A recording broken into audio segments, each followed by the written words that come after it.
Anyway, ya mo adwo mo akwaba de Adom TV so bra so say the big agenda dwuma de bre onene yedi nkomo de afa sexual abuse ekoso e various schools na kane obete se bia schoolfo adesua mu no omni a cherecherefo na so ho twawe ho a na bia akwakwa school pon mu asem so nei na ka ba pe bi na obetete wo senior high schools na ho nkeka ho so nei dia se eji hini na nsen tem ba ko beto dwa benkum senior high school a chese school ni akwada ba ko beto dwa se ni a chechefo no ba ko mienu miensa bi awe no hu videos ni ade kora ba bonte na ni nyan pa se owofo pa utifie na oba ko school so kwa kosua de bi awie chire no behwe no teacher fo na edi ne mpamro a chese enya sem ketwa na yebenya to wase ani ahwe ade kora na akwakofa ba eye nkoda no na eye nkoda bone achechefo na wo mumum ne de adesuade ahom nsem se won mfa nhye nkoda ne trim entity wo mo no na afi de wo mo yi nwoma na to nche no de adwaman na ehye wo trim anazo wo ho na eye wo de dodo nkoda no mo ho aya akono dodo ye kura u justify na akwa kosesen ye yi san komo de edi ne e big agenda so na kai se DBS Industries wo twa concrete blocks papa bi pavement blocks amexe concrete dada why crowd no so why crowd wo de bi besom wo afi uhia nchensia de bobo dance so unim se coloring plus na chi ebi eni ho bia nti na wo mu gidie nti no wo de 20 hour warranty abata ho kola wo pe na wo de ema wo se dwumakui wo be from 0240 844444 0240 844444 midin edna na se yampofo je ntwa mbra na big agenda de ensem no ye hinta nyine be bibie so adi ho nkoma ma wate bi.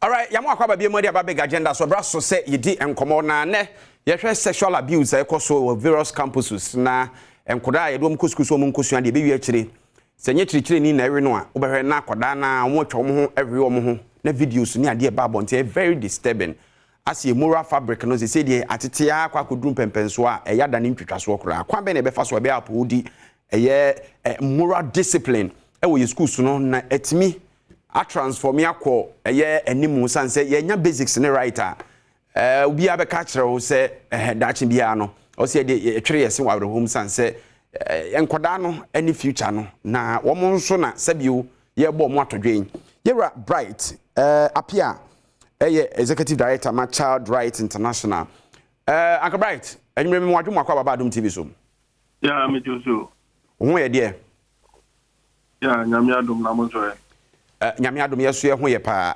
enwere de nya boni bia am say issues about sexual abuse ne nyoma ekoso dwaman koda achechefo efa wo mo koda omo asukumu ho no nya kwanya form ho ne ho keka ho na sen benkum senior high school de asore den dia videos ni ade sekule binim first of all benkum senior high school de video no nya bia hwe many pieces of it but not the full video. As our voice no form kakra mantini o se unya den many pieces of the video no but not fully mean share the full details of the video here. Hey, okay pieces I mean as you na say full na be say how many minutes ye unya no okay ye unya na be how many minutes because I don't think say a video e wa bebre say there. Oh, but could be on post here now, measure, but tell American, I'm going into detail. All right. First of all, initial comment about that video, no, especially security, you know, now for yen share, and someone can say, well, near my course with various schools in them. Yeah, well, near how much drink I cry, the extent to which for etimi recording Kora Sabio without going to any due process piano nipa ne fees of etimi de atuja anona I have my drink kakra because banisana you ask yourself to say one amount crying for that recording to be made whether it is mutual because she be numa not just papa nanga do like wakoba no you know and akwa be no try until clearly you know it shows the way that we are misusing our phones you know one thing and embwa and I'm also mentioning in matters of this nature, no, you need to seek the consent of Nipano. And whether or not that consent requires Nipano Democrat, would it be in the best interest of Nipana? It is the worrying situation for me, sir. Obi betimi obi asora no atwe camera dey see me to nyope and or the babeto abonte. You know, it's one of the areas that harm me. The other ones in there, I don't know, it purely borders on criminality, you know. And then the Benjamin police for.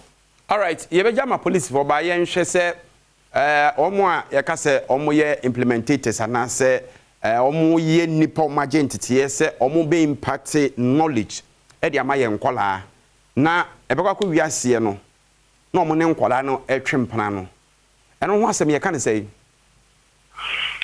no, I'm rather home because once you have access to OB by virtue of your professional conduct, you know, one of the things that it requires is that you should not take undue advantage of Nipano. And two, the school system, Nankasano, is one of the places that children don't have options to decide, say, Obeku school and Wonko school. So it's an environment that must be protected. The environment that ADSU was here the better of Kora. So it is expected that if you know school, near as I say a teacher for the year is on provided education. And if the Koran Kasakra are taking advantage of themselves or they have some form of agreement, or Mankasan if it's on there, then the issue of whether what they are doing, will be in their best interest, is another year on measure. And whichever way you look at it, it should be environmental, very safe and protected for the welfare of Yankora, whether at university, another primary, another GHS, another secondary school. That environment must be protected very well so that you ultimately na ultimate enfanumfa, especially where the person is under SHS and as a GHS. From now on, kindergarten copy SHS, there's a huge investment about making. So more authorities now are too much as a more. The state has imposed on you that duty of care. So if we are also providing that duty of care, who take advantage of our corona, then you are committing an act against the school system. You are committing an act against the corona, and you are disregarding the profession. Wangasa woman. And whichever you look at it, it doesn't sit well within our school system, no. All right. Now, Akobright, only a church for ni be a dinkomoa. Obi to me confide in you, Kase, and Kodani be sweet and Koda Bonepa. Do a call be faster than a Washington, no, so teach and one can team one. Edding, at what point, any bit me a whom Akoda or Yakoda Bonne, and a quambe crown a teacher, any bit me a faso. I manage that situation, no. Per more interest, one Koda ye be Musano. The main purpose of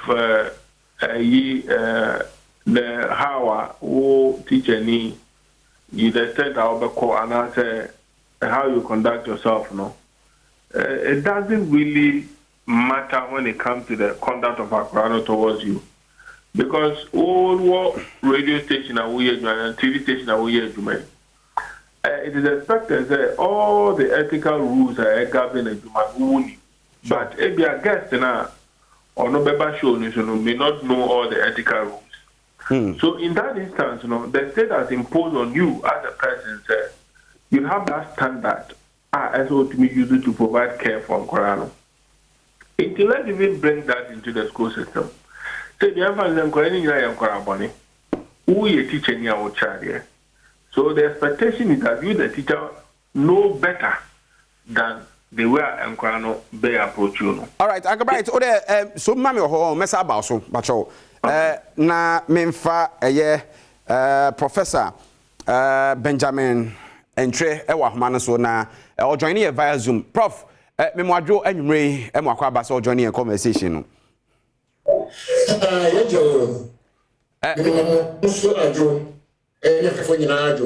Me jiri so ho ye. Na me adumara me hu ye.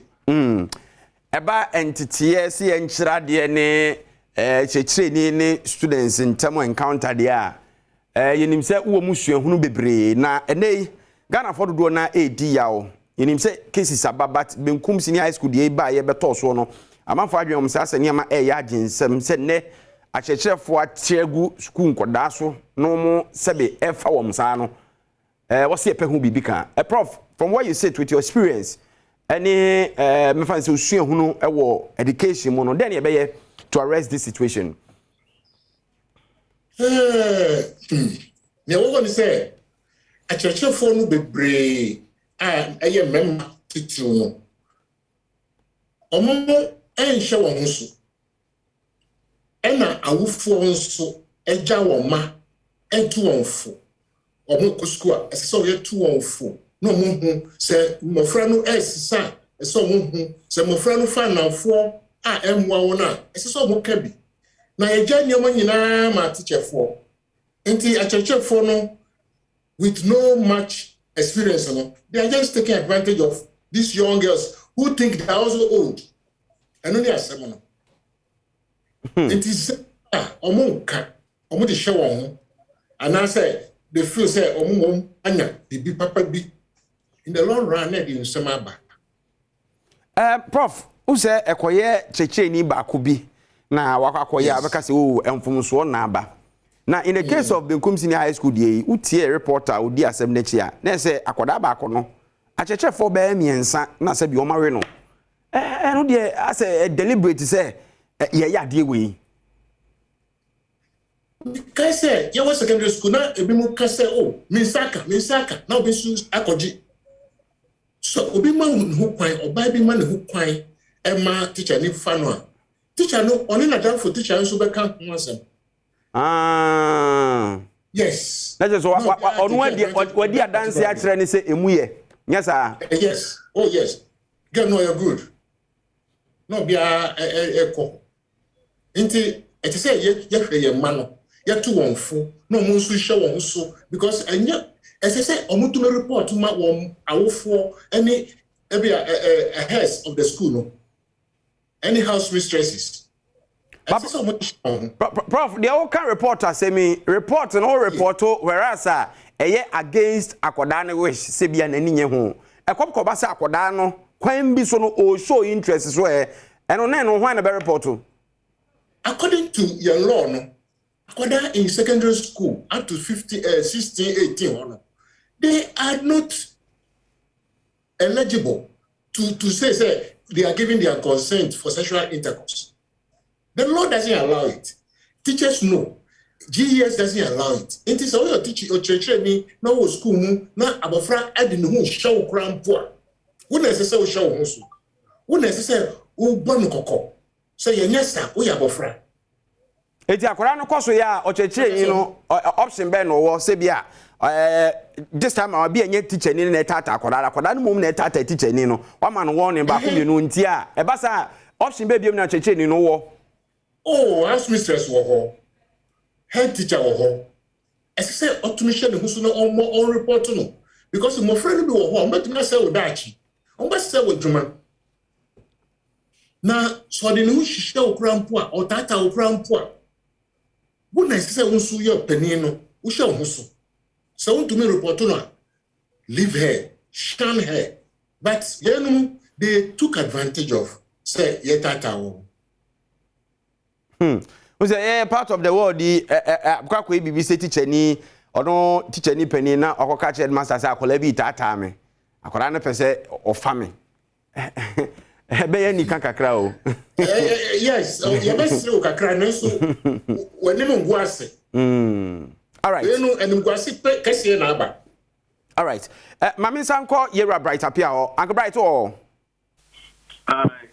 na ye ka our for stake in shaping and quadano a life yet to the sense that ye dangerous cry and I say bibia urban wa morally no enye right no betimi a report ofo say sa teachings no from our four side the command kwada no ye ne sa because say yes ye ntia kwada no so no onye sure say ni nyina kan obi na contribute to sa name.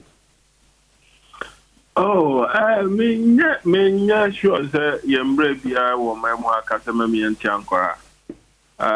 Nyemra ne chese yemfa kwan pass ni yemfa ntia nkora ni yenteti wo no munye. Enti in terms of administering disciplinary actions in India, it is still valid in our books. Say yebetimi ayesa no. Na yemre muno. You see, some of these things na yana I want some cano. It is not only say we'll be discussing in a social context. Sure. Because legally, there are procedures at Edaho. And Amrano, in the wisdom of the law, Washishan say the basic unit is a correct near the Tino, the family level. And you know, Osha and Remukra, the state has given some responsibility to parents. I also will leave it up to. And I said to me, yes, I know. When Gano Hawks are grow, or say in an event where parents are unable to live up to their expectations, there's another layer of responsibility as it will provide the man.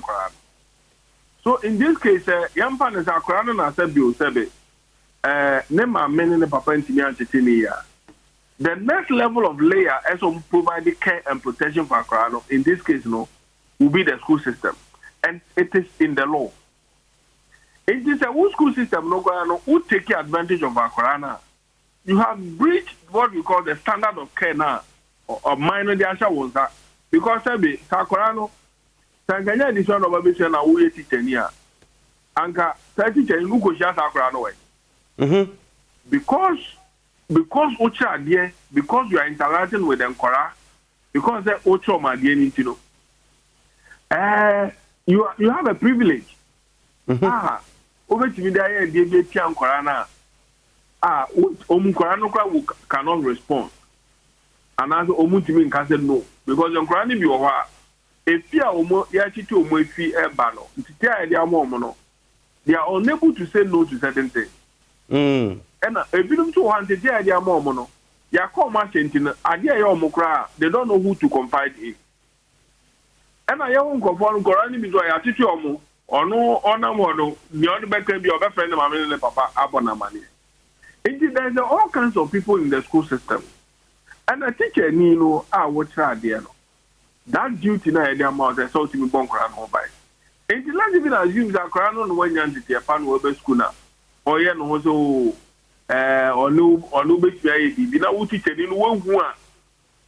it doesn't give you a consent. It's not the way that a grandma can say, "Wama consent." All right. And I say, a treasure to Azuya, but who do deny their shows? I say, and no, and there's a word. Okay, now, all right. Has consented to it. All right, my minute, Prof. Prof. Yes. Yeah, school authorities, yeah, managers of school. At this point, and then I was say, and penny fresh young woman, Samson go Ghana incident Bakusia Behena, Beto to us. And then also a na quickly no yent means Siano cra, if I'm not aqua form cra. As I say, heads of schools, anyone teachers, Ekasa.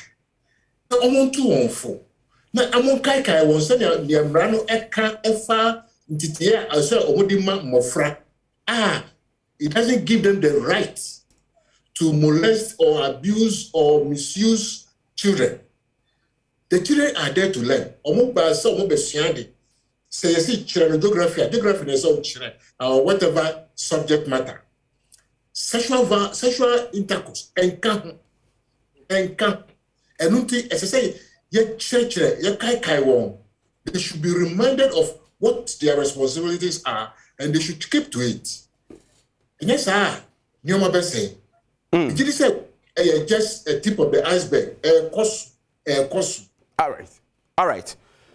Reverend Professor Benjamin Abochi Entre, former acting UCC Vice Chancellor, lecturer, Bright Appear, Executive Director, Child Rights International, Mudin Kwadazi, former school, achechefo mi so nkwada na form ne whichever way enye right ekwa bi e be fa so bia na e be si ano no e wo se ye fa so di na se ya mpofo je na se enkoma DBS Industries on madam na di dwuma die we bre open chance ya to a hwe mo kira kwan